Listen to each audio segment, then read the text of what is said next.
Bonjour, bienvenue sur ma chaîne. Alors dans cette vidéo, je vais te présenter un livre que je suis en train d'écrire. Un livre qui sera un e-book que j'offrirai gratuitement aux visiteurs de mon blog, de speakenglish.fr, qui parle des 45 sons phonétiques de la langue anglaise. En fait, la phonétique, ou plutôt l'alphabet phonétique international, et si tu veux, ce qu'on pourrait appeler la table des éléments sonores. Tu vois, en chimie, on a le tableau périodique des éléments, qui a été d'abord fait par Mendeleïev, un chimiste russe, à la fin du 19e siècle. Bon, et il se trouve que quand il l'a fait, il a classifié tous les éléments chimiques qui étaient connus à son époque, et il en avait prédit quelques-uns. Et le tableau a été complété au fur et à mesure du siècle qui a suivi, donc le 20e siècle, et maintenant on connaît tous les éléments chimiques. Et bien pour les sons, c'est pareil. À la fin du 19e siècle, il y a des gens, essentiellement des Britanniques et des Français, qui ont élaboré cette espèce d'alphabet des sons. Et à l'époque, puisque c'était l'époque coloniale, ils étaient quand même on va dire fondamentalement raciste, et européano-centré. Donc n'étaient traités que les sons des langues européennes. Et le truc, c'est qu'exactement de la même manière que pour le tableau des éléments chimiques, au fur et à mesure du XXe siècle, eh bien, il y a des ajouts et des apports qui ont été faits, et aujourd'hui, on a tous les sons de toutes les langues qui existent, y compris des langues qui sont particulièrement étranges pour nous, comme les langues glottales ou les langues tonales. Voilà. Donc le propos de mon livre n'est bien évidemment pas de parler de tous les sons qui existent dans l'alphabet international, parce que je ne le connais pas intégralement, mais de parler des 45 sons qui sont spécifiques à la langue anglaise, sachant qu'une partie d'entre eux sont les mêmes que pour le français.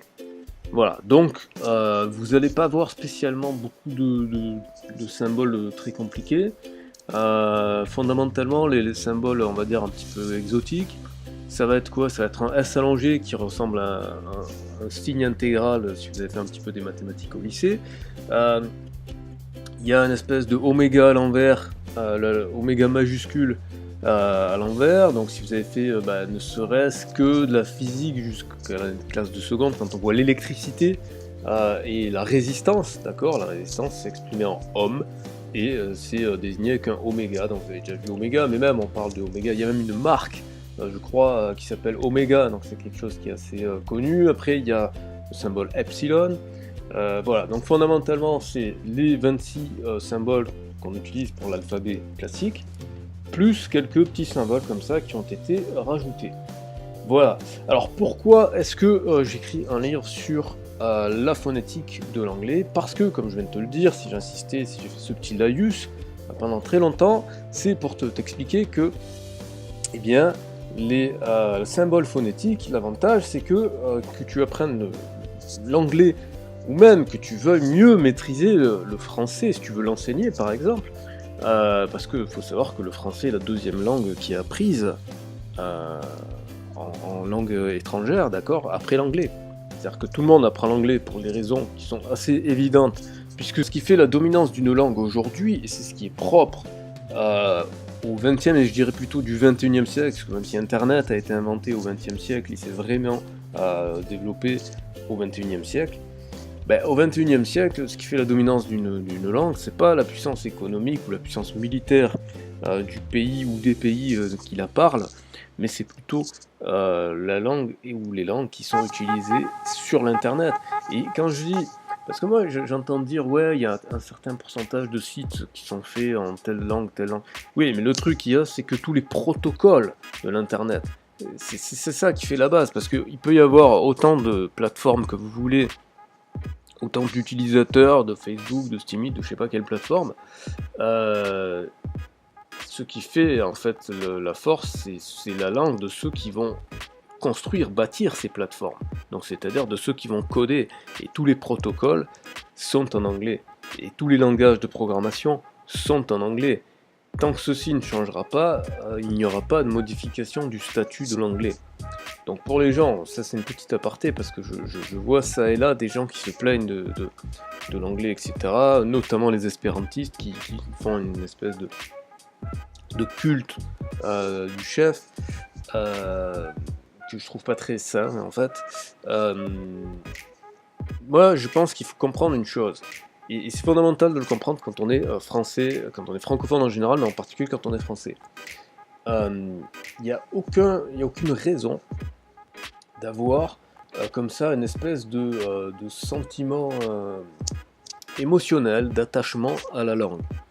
Par le passé, c'est vrai, la langue pouvait être une notion identitaire.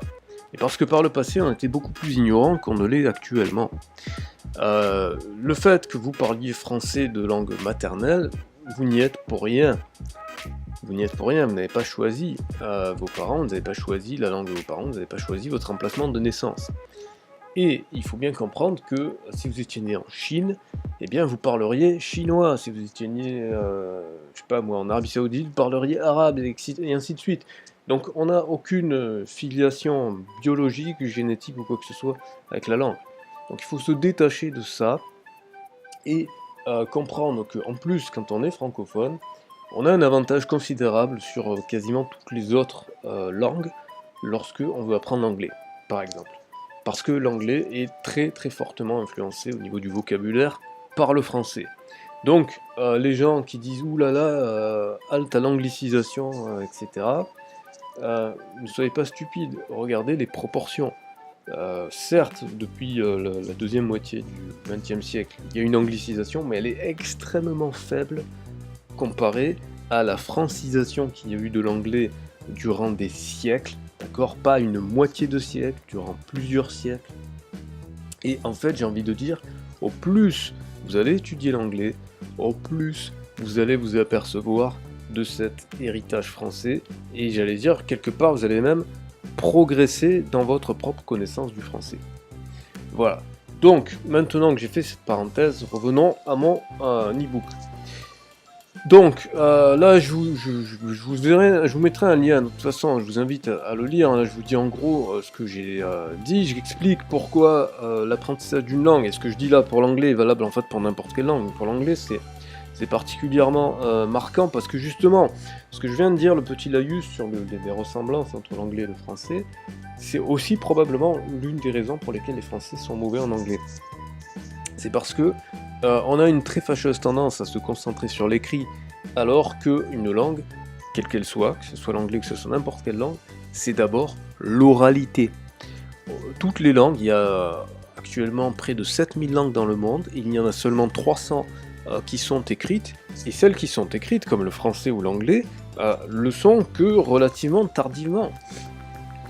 Le français, il faut savoir, il faut que je donne des petites dates, c'est au XVIIe siècle seulement que l'Académie française est inventée en 1694. Il faut se rappeler que Gutenberg, l'invention de l'imprimerie, c'est au XVe siècle, d'accord? Donc certes, il y avait des gens qui écrivaient avant, mais par exemple, en ce qui concerne le français, l'orthographe n'était pas codifiée. Chaque scribe écrivait exactement comme il avait envie, et en plus, on écrivait exactement les choses comme on les prononçait.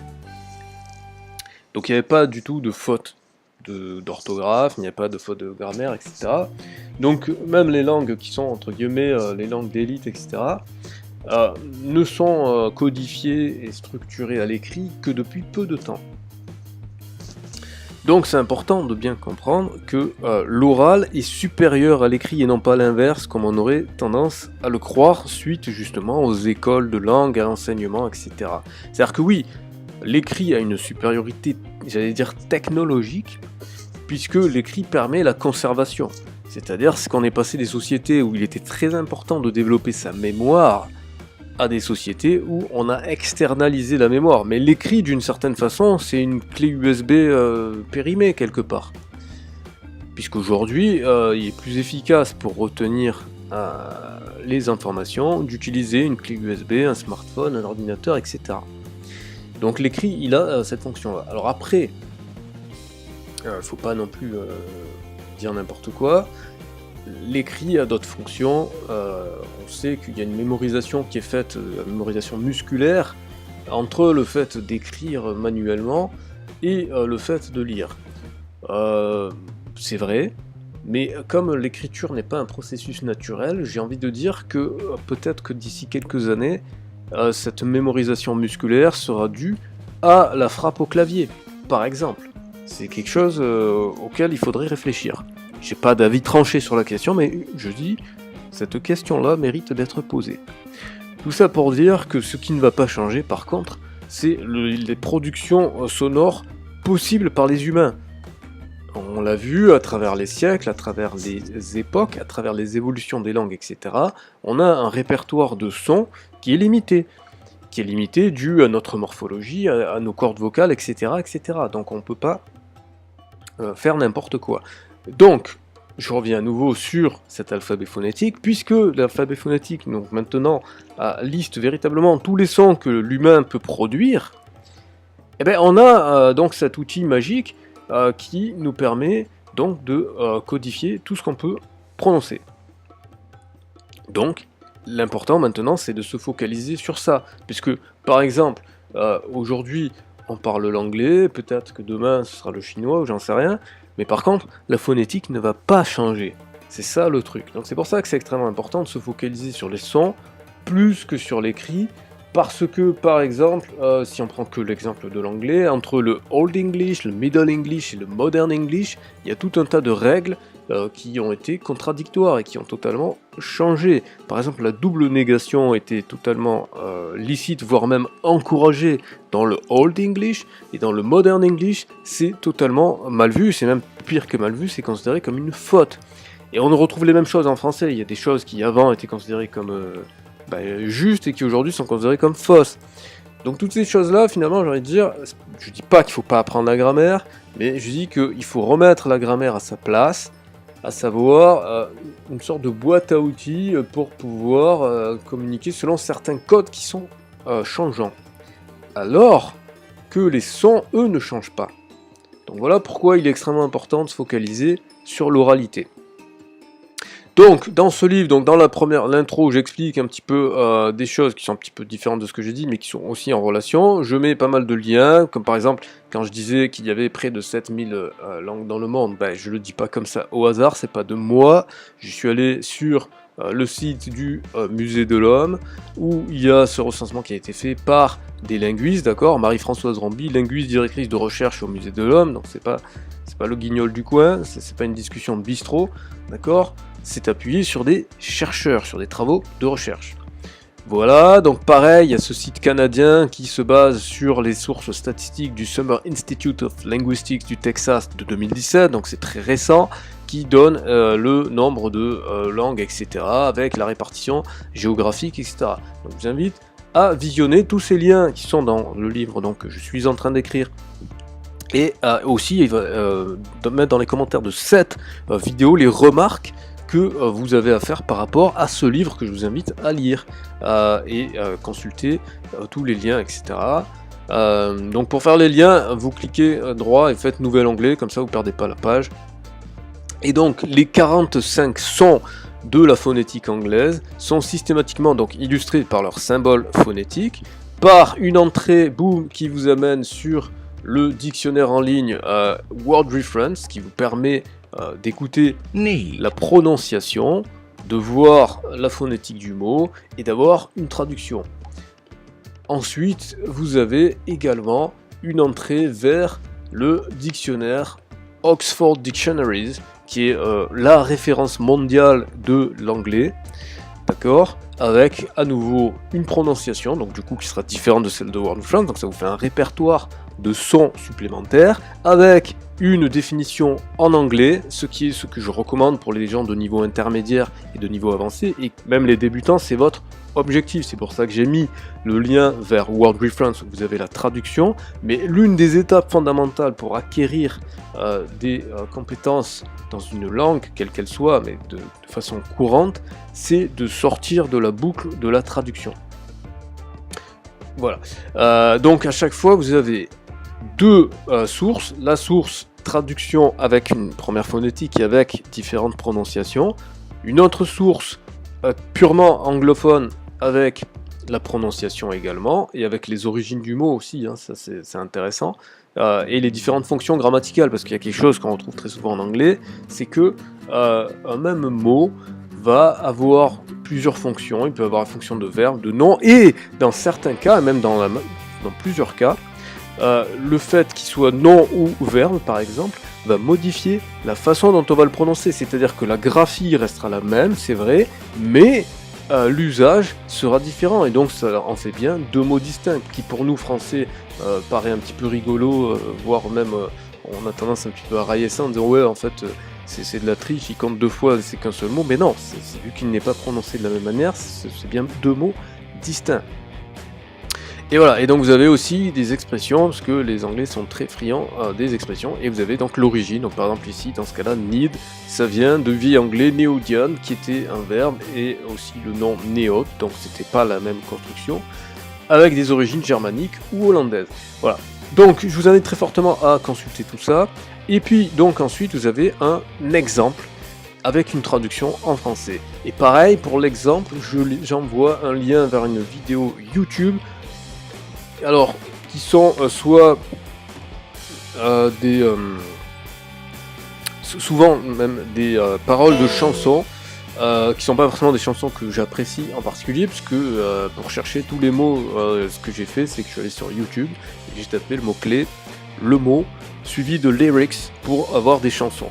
Parce que y a des études qui montrent, j'ai pas la référence sous la main malheureusement, mais vous pouvez trouver ça sur internet, il y a des études qui montrent que on enregistre beaucoup mieux des chansons avec une musique que autre chose en fait. Que la musique et le rythme, la musicalité et le rythme sont les meilleures méthodes pour s'imprimer dans notre cerveau. C'est d'ailleurs pour ça que toutes les publicités viennent avec des jingles, parce que eh bien, c'est comme ça, qu'on le veuille ou non, en fait, que ça nous plaise ou que ça ne nous plaise pas. C'est pour ça que par exemple on a des fois des chansons pourries dans la tête parce qu'on les a trop entendues à la radio, ou on a le refrain d'une pub ou le slogan d'une pub, parce qu'on les a trop vues à la télé ou trop entendues à la radio.